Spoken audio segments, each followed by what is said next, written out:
Okay, 48 people in so far. Brilliant. I'll put a little message in the chat room. Hello, everyone. So there's 48 people in there now, Andy. You see that up in the top right? So they'll start drifting in there over the next minute or so. It's up to 144. Yeah, I was just waiting to get in. Stand at the door. I was looking at a video this morning, Andy, just looking at some of your goals from the 13-14 season. Yeah, the ones for Forest. Yeah, I was actually playing quite well that season. Yeah, some Billy crackers. Davis. But yeah, no, Billy Davis was our manager, and he's actually really good. It's a Scottish lad, right? Yeah, really good coach. Yeah, really good coach. We put together a good side, to be fair. Right. We picked up a few injuries then early on the next season then and started to kind of struggle then when but we had some good players. It was a good side to play in, to be fair. Yeah, it was good side to play in, I have to say. Players Henry Lansbury went off to Villa for a few million, done all right. Who Chris Cowan, who I'm working with now, was in the team. Darius Henderson up front used to do really well for us, actually, the big lad up front. Jack Cobb centre back was a good centre back. Still playing now, actually. I don't know how, because he was stiffer than me at the time. So I don't know how he's still playing. Get away with it. Brilliant. All right, John, you're all good. Okay, we're all set. All right. Good afternoon, good evening, everybody. Thank you for joining us here today in association with Modern Soccer Coaching, Gary Curneen, and the North American Irish Coaches Association. We'd like to welcome former professional player from Ireland, Dublin, played with Notts Forest, Spurs, Charlton and Sunderland, and is the current Ireland under-18 coach. Andy Reid, welcome. Thank you. You better call it Nottingham Forest, though. We don't like it if you call it Notts Forest, okay? No problem.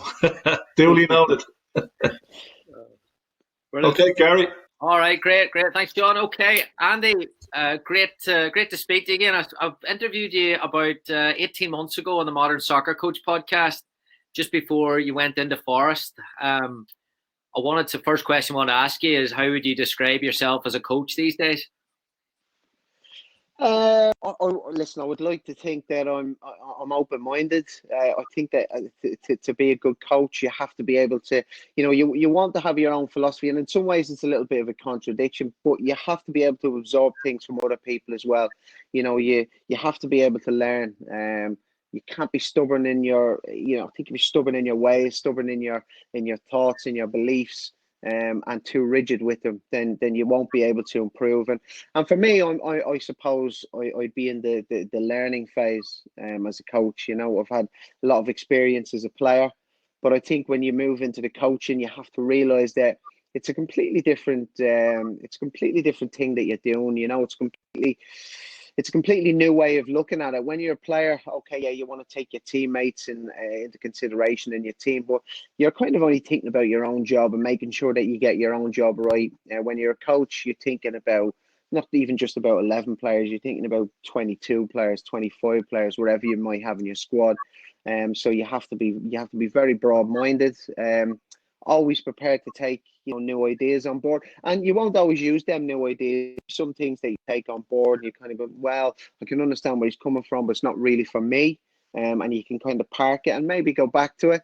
But there's some things that them little nuggets, them little kind of golden pieces of advice that if you can get them off people, you should kind of jump at the chance of getting them. And I've come across loads of them over the last kind of few years with people that I've been talking to it. And Niall will tell you about a conversation that we had when we went down to a coaching conference down in Carlow, and me and him sat in the car with Alan Irvine, who's a very experienced coach. He's at West Ham now, and we had kind of 2 hours to sit in the car with him on the way down to Carlow. And I just picked his brains for the whole 2 hours. I was just asking question after question. I'm sure by the end of it, he thought to himself, I'm delighted to get out of this, But I just seen it as a fantastic opportunity to be able to pick the brains of somebody with so much experience, to be able to kind of try and gain that little bit of knowledge, that little bit of an extra edge that I suppose all us coaches are looking for. We're just looking for that little bit extra.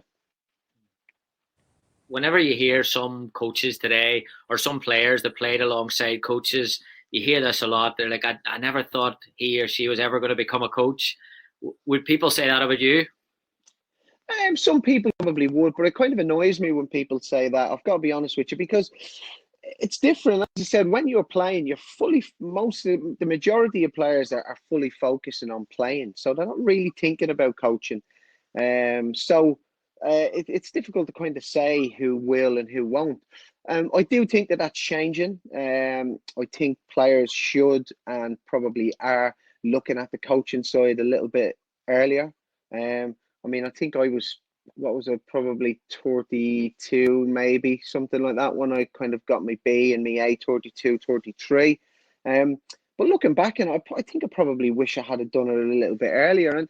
But it's about getting that balance between playing and having the time to focus on playing, and having the time to do the coaching, because you don't just want to get through these coaching courses. You want to really kind of delve into them, because there's so much that you can take from them.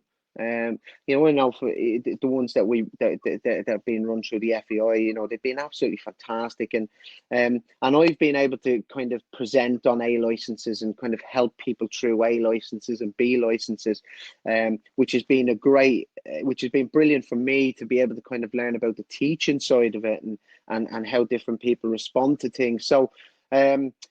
So I think that the players now are kind of getting into the coaching a little bit younger, and I would recommend it, because if you can get into the coaching side of it and start to think a little bit differently, I think it can help your playing as well. Brilliant.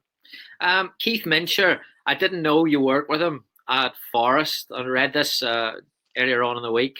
I came across him a couple of years ago, and he was amazing. Was this your first exposure to sports psychology in the game at Forest Academy? Yeah, most definitely was. I think I was probably about 15 first time I met Keith, and would have been a moody little sod to say the least. And Paul Hart brought Keith Mincher in, not just to work with me, although I'm sure he probably needed that much time to maybe sort my head out. But it was my first exposure to sports psychology, and in some ways I think I was probably spoiled a little bit having somebody so good. Keith had a fantastic way of getting things across to you really, really simply. A little bit like Paul Hart on the coaching side of it, Keith on the sports psychology side of it, had a way of getting things across, little things that will sound really, really simple when somebody explains them to you. But if somebody doesn't explain them to you, then you don't know.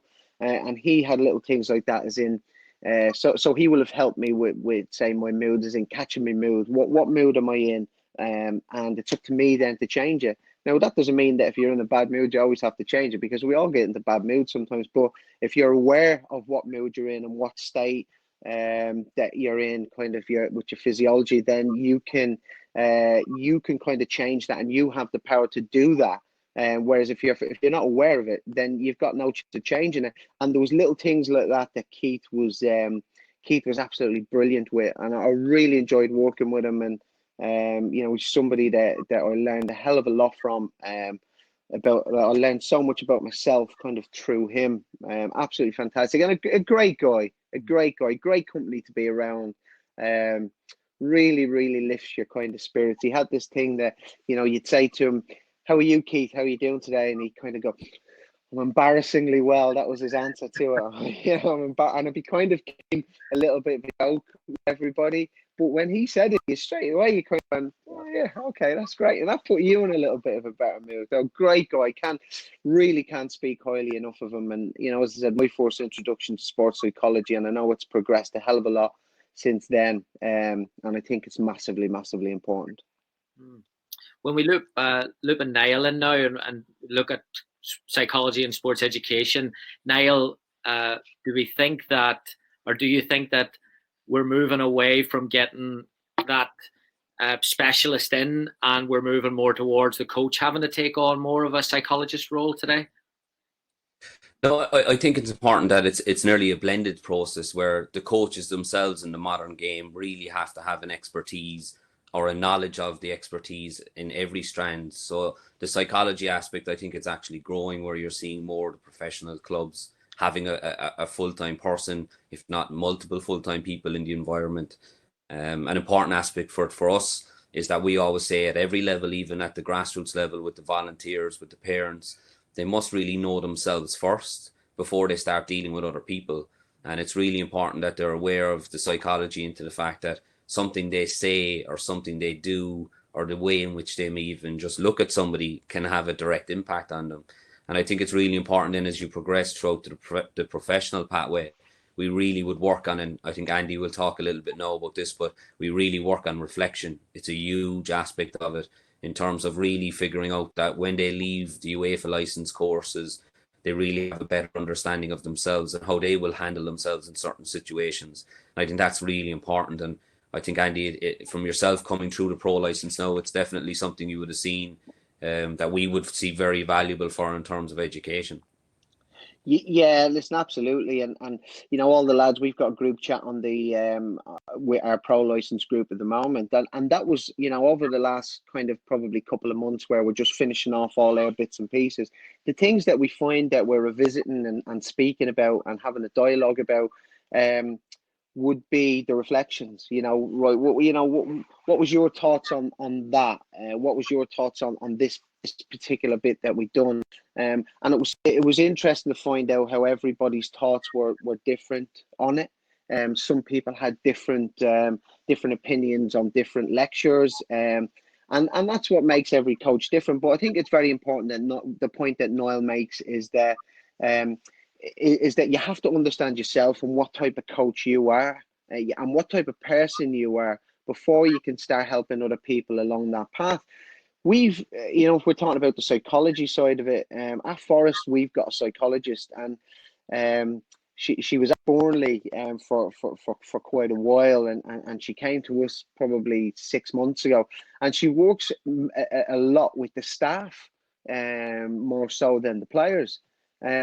Which when I came in, I found that really interesting. I was thinking to myself, what, should the psychologist not be working with the players a little bit more? But the more I've got to understand where she's coming from, I think it's very, very important that she works with us. So, and then kind of through us, because she thinks that our message is more powerful to the players, but through us, and we're getting the right messages across, then we can do it. So I think it's what you need for something like this, everybody pulling in the same direction, everybody understanding exactly where they're going to, as a group of people, and people not working on an individual basis. And I think then you will get greater rewards from that.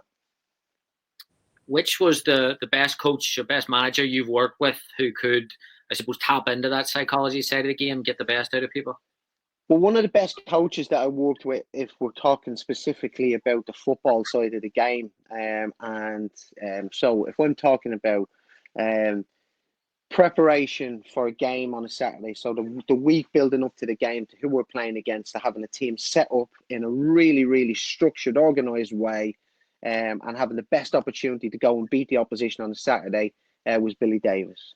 We knew exactly what was expected from us when we went down on the pitch on Saturday. We knew exactly what we were going to face in the opposition. The opposition analysis was top notch. It was really, really good, really, really in depth. And he would plant seeds to us during the week. It wasn't information overload. He planted seeds at different points. And then all of a sudden, then on a Friday, we'd go through all the video. We'd go through some video on Thursday, but we'd go through the real crux of the video Friday morning before we get on training. And then things would start to click in your head. Oh, yeah. So that's why we've been working on that. And that's why we've been working on that. Instead of everything being thrown on us at one time and it kind of being a little bit too much, Billy Davis was fantastic at that. And there's psychology in that itself. So he had that, the same as other kind of coaches and managers. There's obviously strengths and weaknesses, but that was a real strength of Billy Davis, and he was one of the best that I've worked with that. Steve McLaren I worked with for a short period of time at Forest. He signed me back for Forest for my second time. Steve McLaren was really, really meticulous with his preparation. His sessions were really, really good, really organised, really structured, and again, everything there was a point to everything. There was nothing that was pointless. Everything meant something. There's a reason why we're doing everything, and I try to do that with my coaching. When I go out, hate when I kind of, if I go out there and I think to myself, well, I'm just doing this for the sake of it. You know, I really try to avoid that. Everything has to be for a specific reason, and gearing towards something. And I think that gives you the opportunity to be more inventive as well. You know, if you're doing that and there's a reason why you're doing it, then you have to be more inventive. You have to try things. You have to be a little bit further out there, you know, and I think that helps you improve as a coach as well. Most of us, if not all of us on here, has watched the Sunderland documentary on Netflix. Common theme that you hear about the players is the pressure it is for a club playing for a club like Sunderland, and these players are now in League Two. You were there 3 odd years, Premier League, did really well. What was the secrets to you dealing with that pressure at that club? Well, like, listen, I think I'd been at big clubs before. Sunderland's a massive club, but obviously, listen, Forest's a big club. I'd been at Tottenham as well, and I'd represented my country. I played in front of a hell of a lot of people, you know, playing international World Cup qualifiers and stuff. So, I never really felt the pressure as such, because I think I'd kind of gradually built up to that level, and I felt kind of really comfortable with it. At the same time, I've seen it, and not just at Sunderland, but seen it at Forest quite a bit. Players kind of come and they get overawed by the size of the club. They get overawed by the pressure of, well, you have to go and do well. You have to go out and perform. It's not enough to kind of get beaten. It's not enough to kind of just get a draw, you know. And you have to really kind of go for it. And some players just can't handle that pressure. At the start, but I do feel that you can work with them to try and help them. I'd like to think that now I'd be in a better position then to be able to help people. At the time, I was just a player, and I kind of didn't really understand other people why they couldn't deal with it.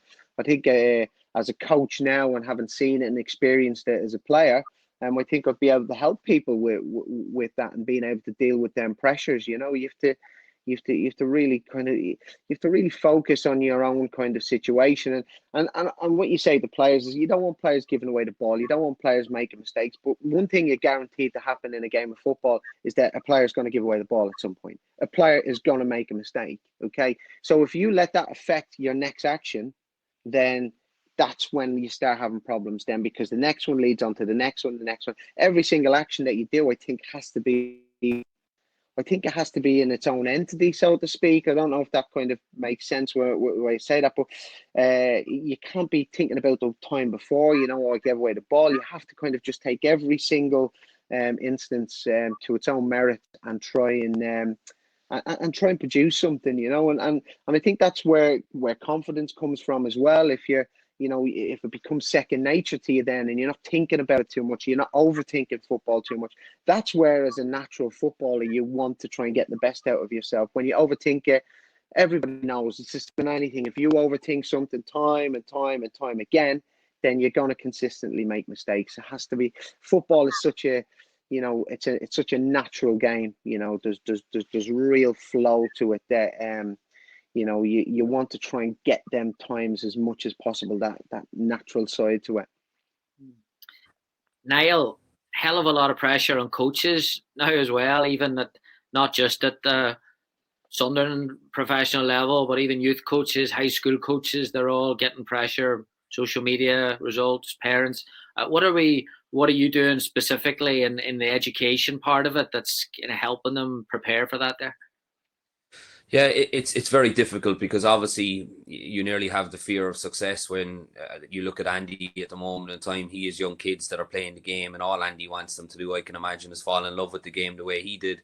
It's very difficult now, though, because there's a lot of other people aren't like that. A lot of people in the game have a son or a daughter that shows an element of talent, and automatically there's pressure because there's external factors. There's people turning around and telling them they have a chance, they could make it.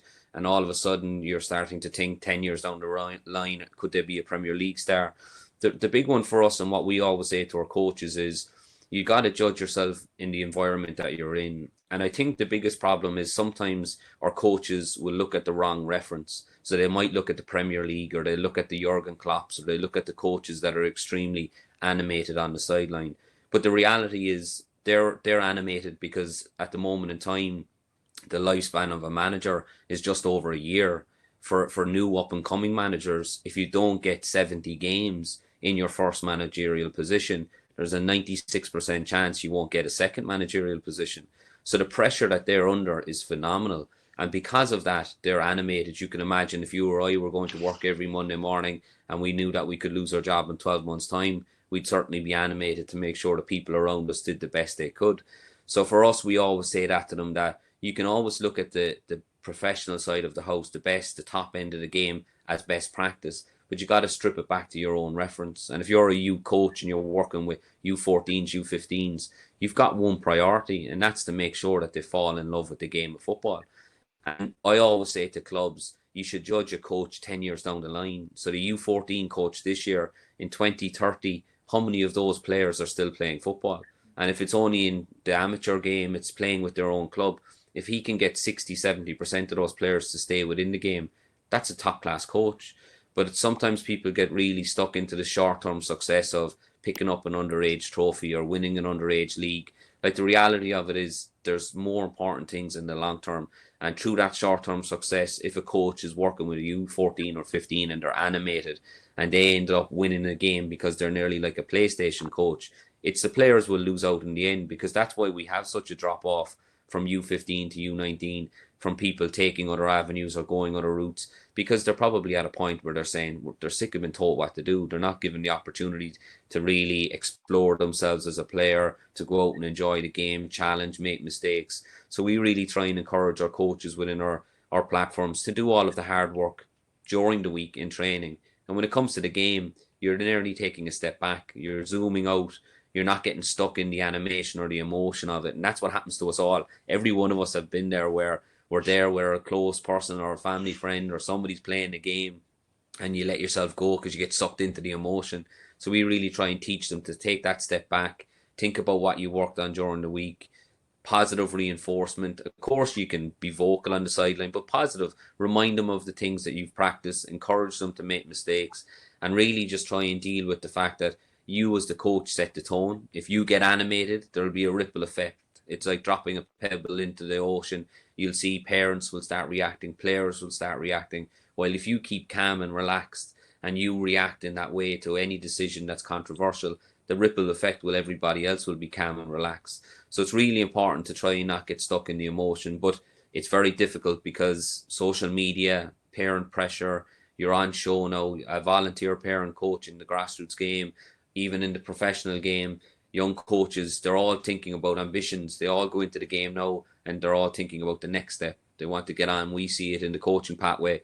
Coaches that come in and do a B license, they get their B license and they're like, when am I eligible to go and do an A license? And we always say it's take your time, go and practice your trade, go and get as much experience as you can. And it's great to have people like Andy talking about that. Like, Andy's in the educational system now 6 or 7 years, and he's in it in the sense that he's done his B, took a bit of time, did his A, took a bit of time, and he's now completing his pro. And even at that, he's coming back to present on the B and the A to gain that experience of a different side of the house in terms of being a presenter and teaching. So it's really important that for us, the pressures of the game, you have to be able to realize it is a game. And if ever there was a good moment in time to realize that, it's now, with everything that's going on in terms of the coronavirus. And we start to realize there's actually much bigger things in life to deal with. Can I just come in on that there, Noel, and just to take on the point of the lifespan of coaches and managers. And the lifespan of coaches and managers, in my opinion, is starting to have a real effect on youth development, because like what Noel said, people are in the job for a very short period of time, which for for some first team managers, some senior team managers, because they don't feel that they've got that time and that length of time in the job, they maybe don't feel like they want to take that chance on a younger player and develop them over a year or an 18-month period, because they probably don't feel they're going to be in the job in 18 months. And I've, working in youth development, I've kind of seen it in clubs that I've gone around and clubs that I've looked, specifically when I was working with the under 18s, and when I have been and when I've gone into clubs and seen it and spoke to players, and you're kind of saying to them, now, why are you not getting that opportunity? And I think that it's a problem, and it's a problem that comes from the top, and then it starts to filter its way all the way down then into the, because that's where the pathways are kind of being blocked. If I think if a first team manager had a little bit longer to work with players, a longer lifespan, then he would be more encouraged to kind of try and bring players through, because he'd feel that he has more time to work with them. So it just goes to show you where the whole cycle is, it's and where everything is linked in. It's not about youth development, and it's not about first team football, and it's not about under 23s football or whatever it may be. The whole thing is so linked in together. And I think that you make for a better football club. I think you make for a better international setup, kind of all the way through, if you can get everybody pulling in the right direction. And that's what everybody is kind of striving for. And I think, we're very, very lucky with the FAI, the way the managerial structure has been, and for us to for us as kind of younger kind of coaches coming in, to be able to have them experienced coaches like Mick McCarthy and like Stephen Kenny, and to be able to bounce things off over the last kind of 6-8 months, I think it has made for our players to be able to kind of jump up the levels kind of easier, because we've had that good relationship with them, So Tom Mohan has been able to kind of pick up the phone to Stephen and say, you need to have a look at Jason Knight, you need to have a look at Adam Eda, get him in there. And Stephen's like, yeah, I'll get them in, I'll have a little look at them. The same with Mick to Stephen, and I know it's changed now, obviously, and I can do the same with Tom Mohan, and it means that there's better pathways for these players, and they're able to progress quicker, and they're able to kind of play at a higher level of football if you've got a good structure in place and people feel a little bit more secure. Brilliant. Last one for me, and then we'll bring Andy in with some questions. But whenever, Andy, I heard or I read that you're an internal conflict between this development and winning, this unique sweet spot of a U23, U18 coach just before they break in to the professional level. How do you navigate around that development, but then you're making sure they're competitive enough to drive through to the first team? Well, I think what you always need to understand, and it's difficult because you have that competitiveness inside you. It's under 18 level and under 23 level. The main aim is to get players into the first team. That's your main aim. So the development is the most important thing.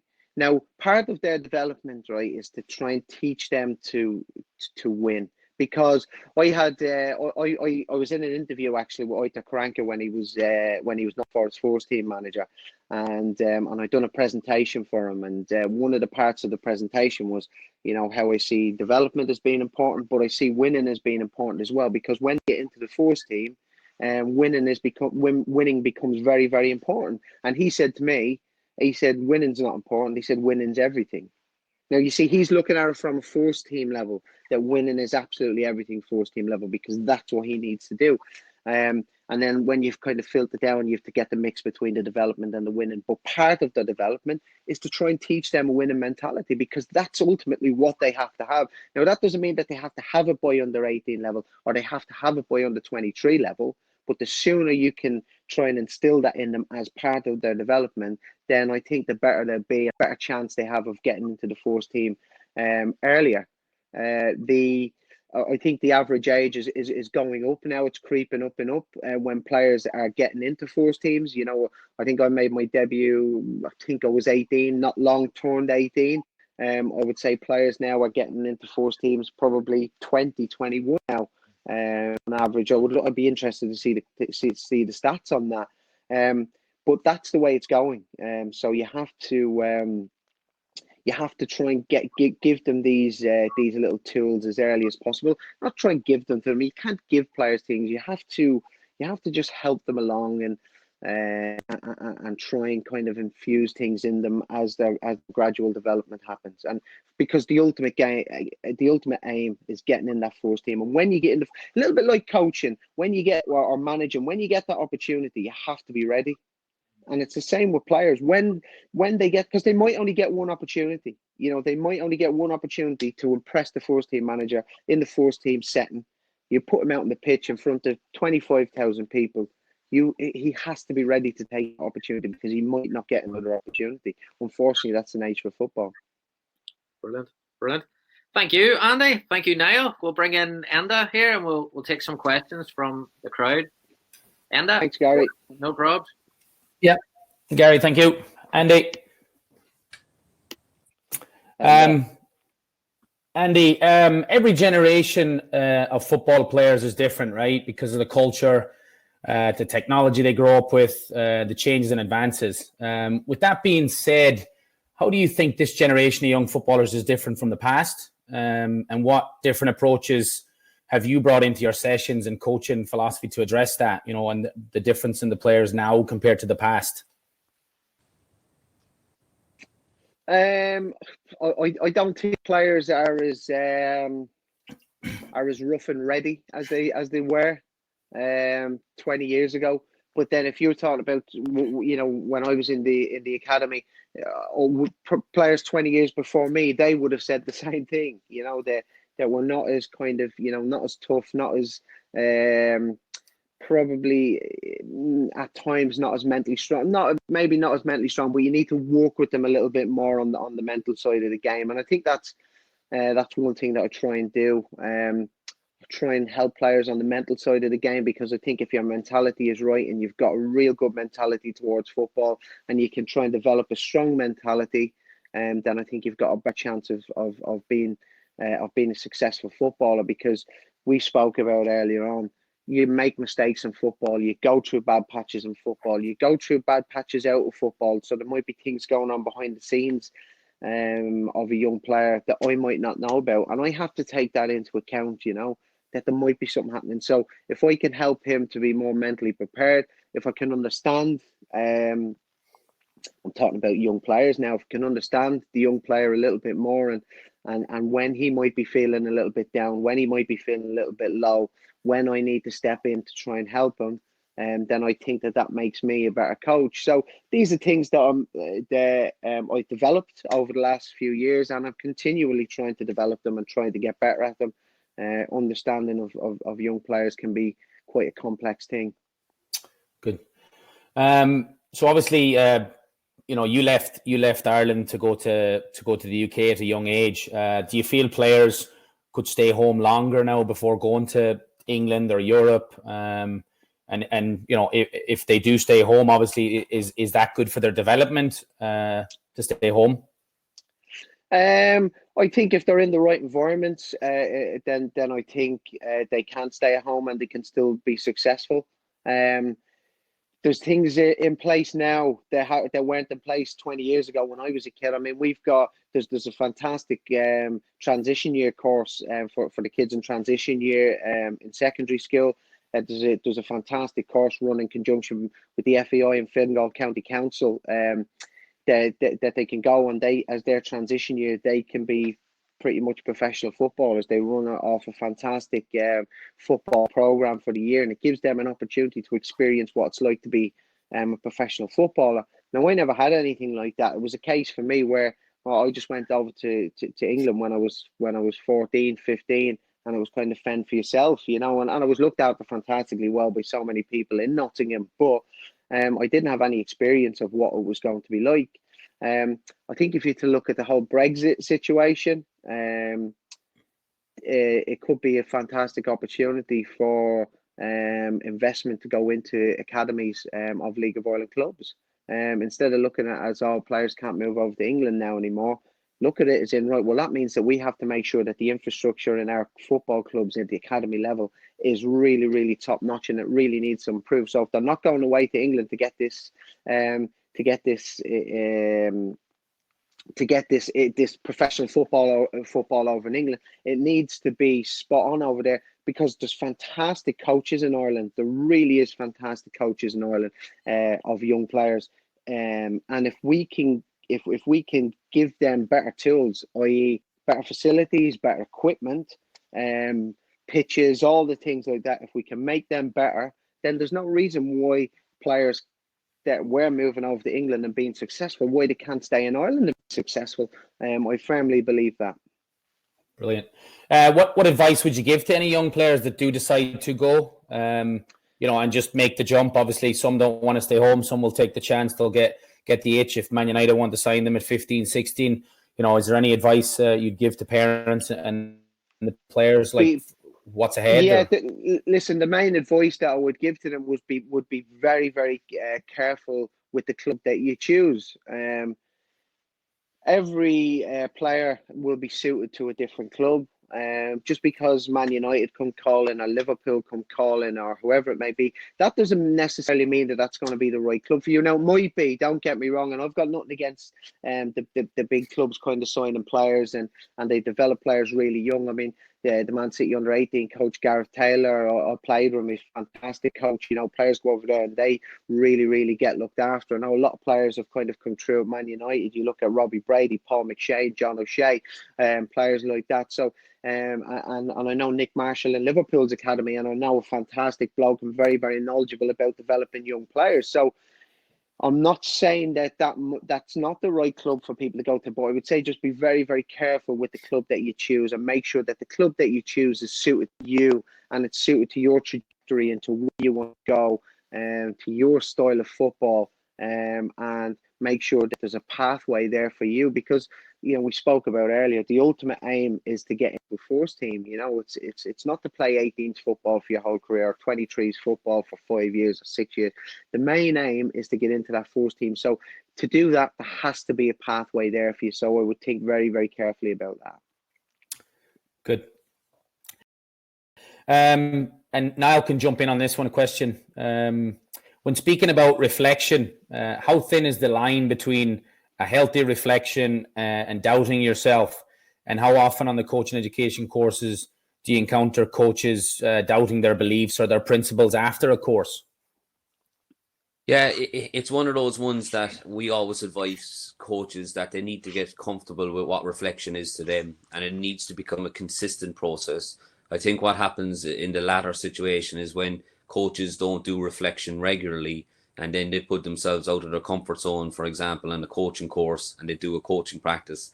It's only human nature. There was an interview this week with John O'Shea, and he spoke about the butterflies in his stomach going out doing his first coaching practice on the B license a number of years ago. And I remember working with John throughout that.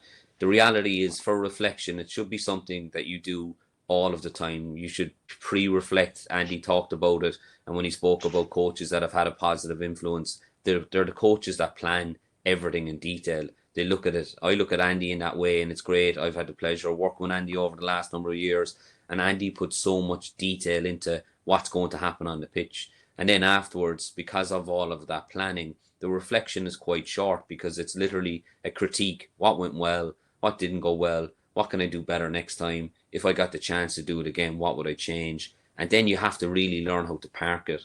And that's something that's difficult, and it's something we try and work with our coaches at every level. And it's a question I've asked every coach I've ever dealt with, and I'm going to ask Andy now, put him on the spot. As you've made that transition to coaching, how do you take that time away from football, Andy? How do you leave that bad result or leave that bad training session? What are the things that you do to deal with that? What I really do to deal with is focus on the next one. I'm not focused on the next one, focus on how I can make sure that the next one is right. I think it's human nature that if you have a good result, that you don't kind of look back on it as much, because things kind of, maybe not paper over is the wrong thing, but when you lose, because it hurts so much, you really, really kind of delve into it. So my main focus from a bad training session or a bad game or something that hasn't gone quite my way is to make sure that it doesn't happen the next time. So you've got to learn from them mistakes. You know, why did it go wrong? You know, so tell me, why did it? And it's not to beat yourself up about it, because we make mistakes. You know, we all make mistakes. It's going to happen. There's going to be times when you come up against somebody. We probably was in my second or my third game when I went in with Nottingham Forest. We played against Bournemouth's under 23s. Now, we had planned all week to play against them, playing a 4-3-3. That when the game started, they were playing a 3-5-2. Now, we didn't spot it for 15 minutes and we were 2-0 down. You know, and after the game, you're there and you're thinking, we didn't spot it for 15 minutes. You know, and you're beating yourself up. And that's what you do. But then, right, what I said, okay, well, listen, we're going to make sure this doesn't happen again. So me and Chris Cohen then, we sat down, right, how do we make sure that this doesn't happen again? Okay, after 2 minutes of every single game, I have to speak to the analyst who records the games from above and say, can you see any changes that I might be missing here? So we'll double check it. So I'm having a look at the formation. Okay, yeah, I see what we think. And he's seen it from above. This is what he thinks as well. and that's just one way of I suppose it's problem solving.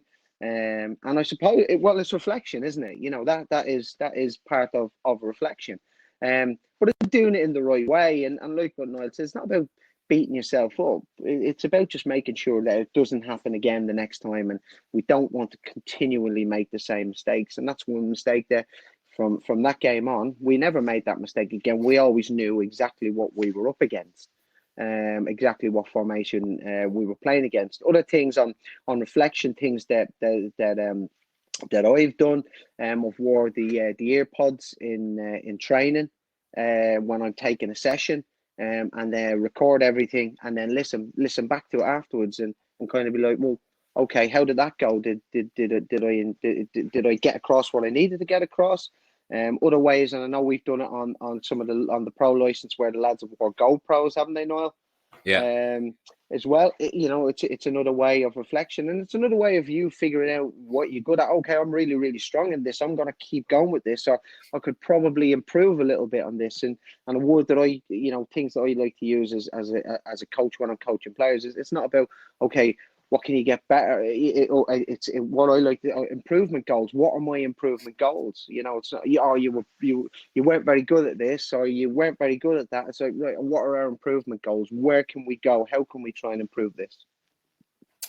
Brilliant, Andy. Knowing what you know now, if you were to give advice to a young Andy Reid, starting out, 15 years old, 16 years old, what would you tell him and why? I think I've spoken about this quite a bit, and one thing that I would say on the personable side of a thing, so if we're talking about, as a coach now, it's not just about developing good players. I really want to try and develop good people as well. I think it's very, very important, and some of the best advice I was given when I was younger is try and stay humble. Be appreciative of everything that you're doing. Of the life that you can be living. When I say that, I mean playing football every single day. It was a pleasure, to go and do it. So be appreciative of that and stay humble. And one thing that we do when we go away with the under 18s, or when I go away with Forest 23s anywhere, I want people to talk about us in a positive way. So if we're in a hotel and we're having a pre-match meal, or we're staying somewhere and somebody serves you some food or hands you a plate or gives you this, say please, say thank you, be really kind of appreciative for what people do to you. And I think it's very, very important it's a really important part for me. As I said, it's not just good footballers that we look to kind of produce. So, I like to see that real kind of manners and humility about players. Great. Andy, do you have a mentor or mentors that you look up to and bounce things off? Is that something you currently have, or is it multiple mentors, or is it just one person you kind of go through? Yeah, well, listen, the people that I've kind of spoke to, Paul Hart and Ian McParland, coaches that I've worked with before, would be things that will be able to bounce things off.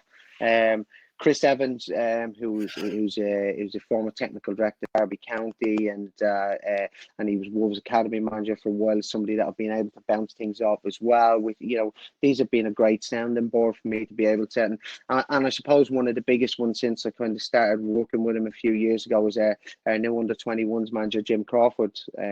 Jim is fantastic. He really, really is. He's a great guy. He's a fantastic coach, and he's somebody that.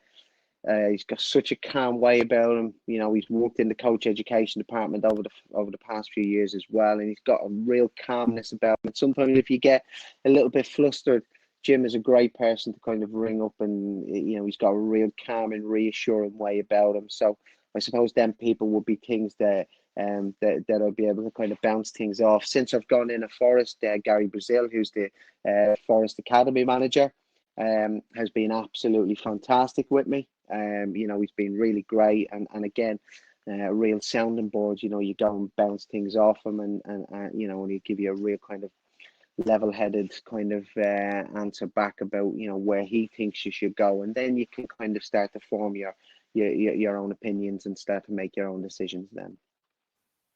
Great. You played under multiple managers. What manager did you enjoy the most playing under, and why?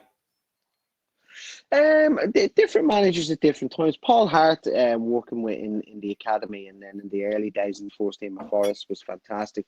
I mentioned earlier briefly that Paul had a very had a way of getting things across to you very, very simply, so you understood exactly what he was talking about and what he wanted you to do. And I think that's a real art in coaching.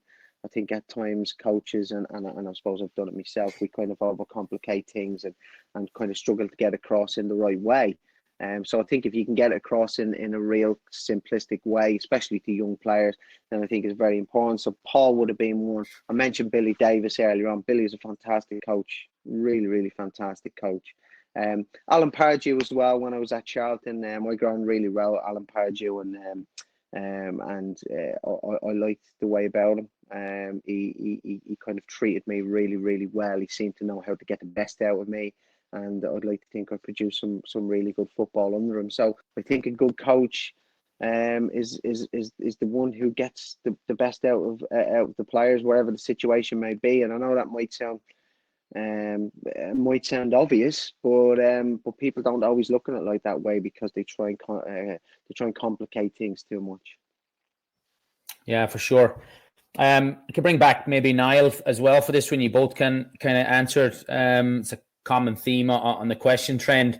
How do you and the FAI in general prepare players to make it? As a player, and do you help them develop? Is there a plan in place to develop them, or give them a plan B if they don't make it as a player? Because obviously, on here we have a lot of people that came to America to play in college soccer and things like that. So I think that's where they're going with it. Like, if you don't make it as a pro, is there a plan B in place to get your education and kind of move forward that way if you don't make it as a professional? Yeah, the FAI has really come on leaps and bounds. Like, there's multiple programs that we probably wouldn't globally be known, but a program that I previously worked in is a fully funded program by the ETB, and that would have longevity into the sense it would go all the way back. Bobby Smith was one of the first people involved in the competition. They play is actually named after him. Harry McHugh would be a significant person. Mick Conroy and Stuart Ashton in Cork.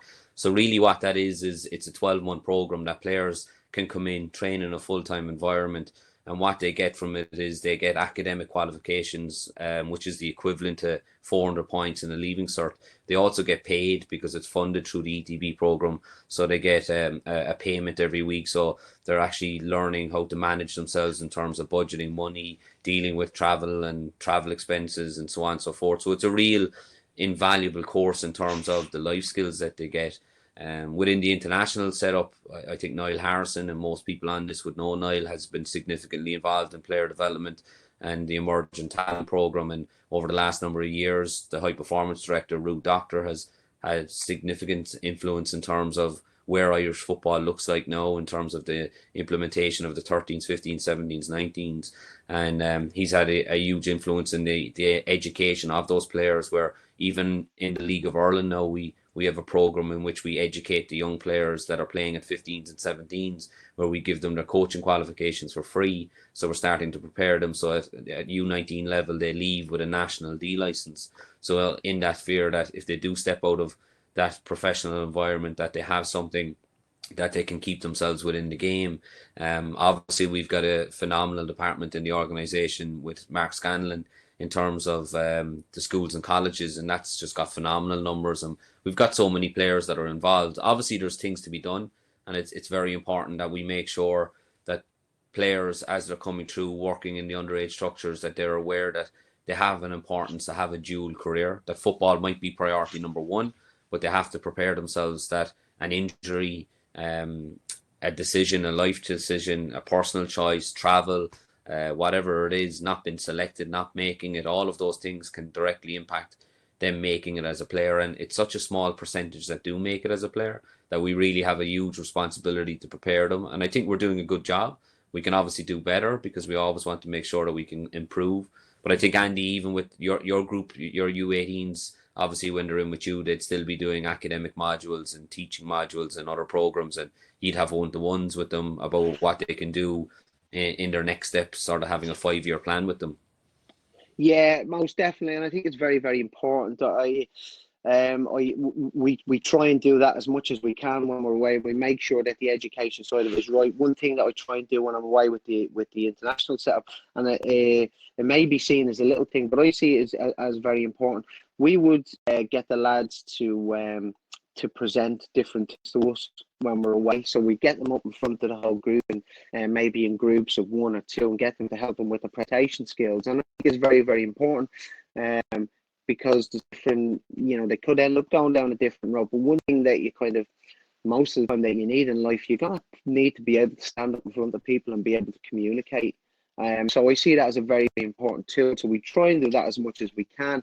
It's difficult in the international setup because you don't get that much time with them. You're only working in the international break. So I think there's an onus then to work with the clubs. And I see it now with Forest now. I'm working with Forest now, and I see the amount of time that goes into the education.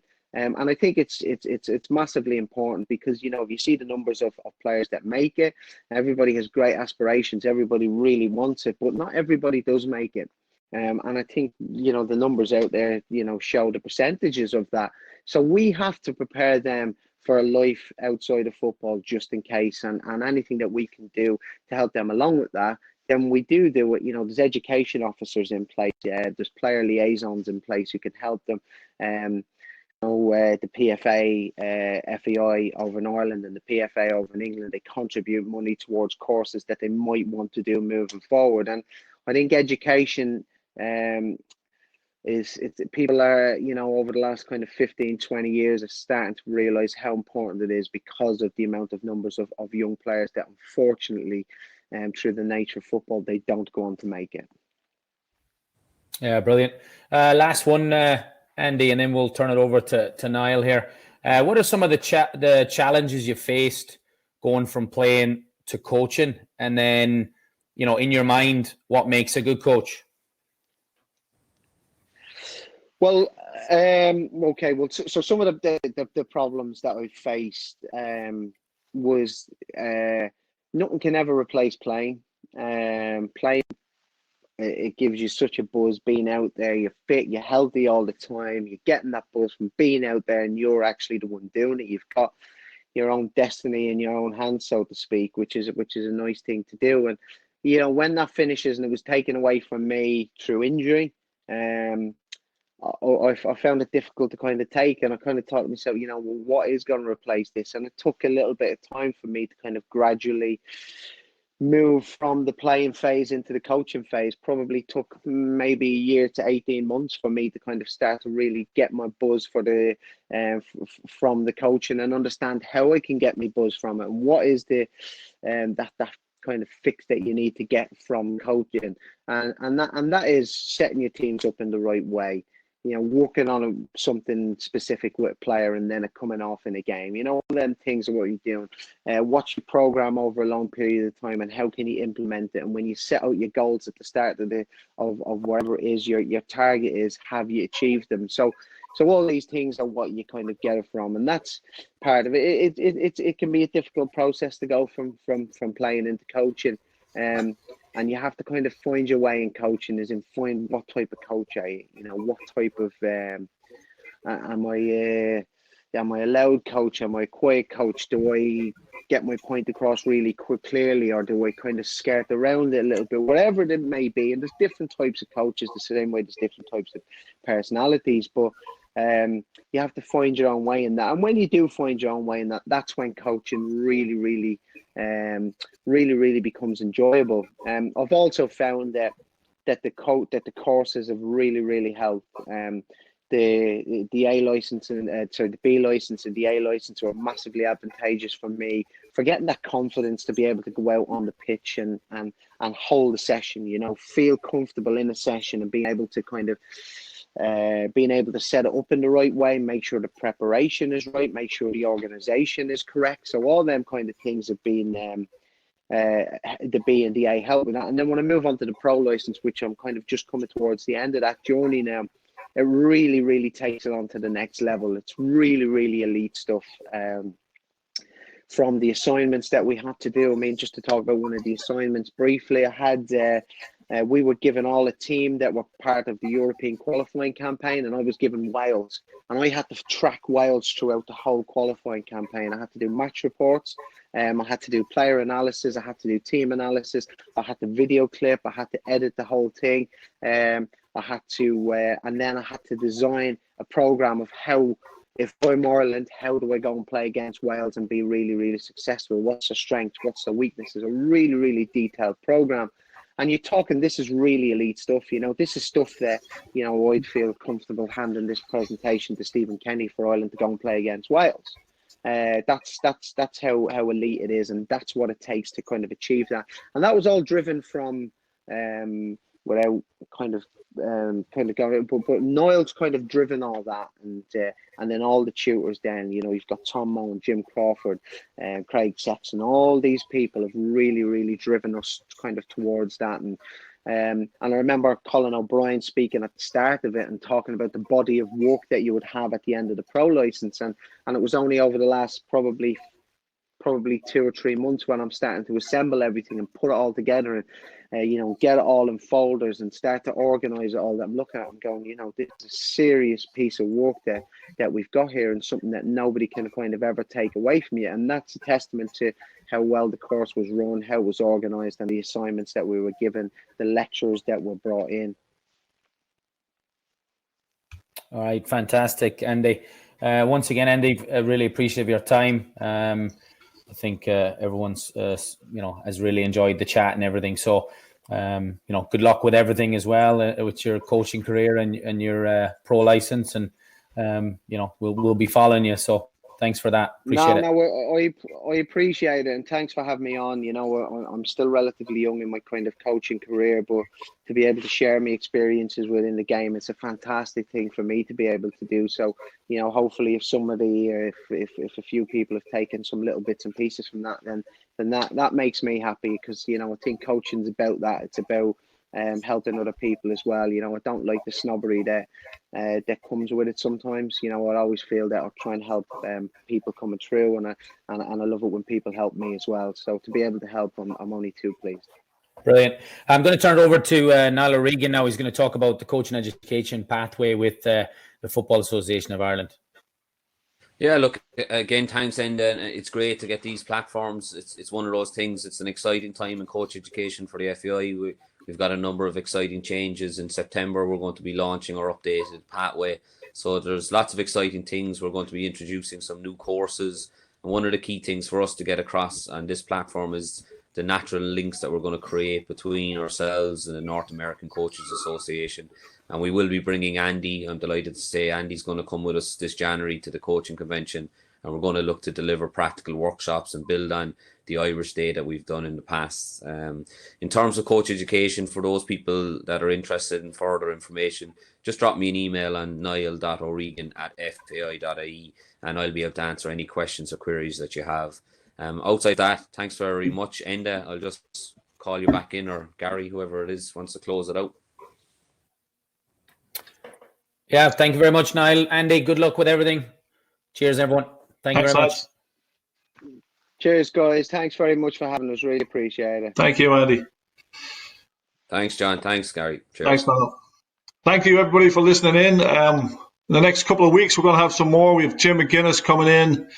Damien Duff will also join us, and a couple of others that we have lined up, and then all the MLS Irish coaches that we have. So stay in touch. Emails will be going out, information on social media, and we look forward to presenting again. Take care, everybody.